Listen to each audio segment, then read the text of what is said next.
ఏం లేదు నాన్న, ఊరికినే అలా పిలవాలనిపించింది అంతే నాన్న. ఏందో పిచ్చి తల్లి.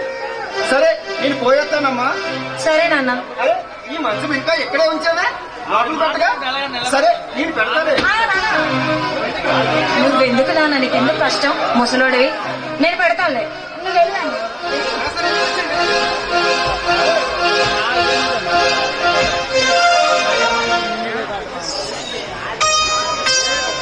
అమ్మయ్యా, ఒక గండు గట్టెక్కింది. మొత్తానికి అసాధ్యరాడవే అనిపించుకున్నావు. నీకన్నానా? ఈ పంచవనులు రామచిలుక మాటలు బాగా నేర్చింది. అదంతా తమ్ముడు చదివేగా. సీత, పాలరాతి ప్రతిమ లాంటి నీ సౌందర్యం అయస్కాంతంలో నన్ను ఆకర్షిస్తుంటే నా మనసు నిన్ను కౌగులించాలని ఉక్కిరి బిక్కిరి చేస్తుంది. చేస్తుంది చేస్తుంది, ఎందుకు చేయదు?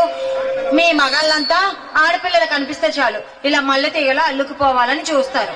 అప్పటికి మీ ఆడవాళ్ళు ఏదో తక్కువైనట్లు మా మగవాళ్ళు కనిపిస్తే చాలు వాళ్ళు చూపులు విసురుతారు, పవిటి జారేస్తారు, చివరి ఆఖరికి ఆ కొంగును కట్టుకునేలా చేస్తారు.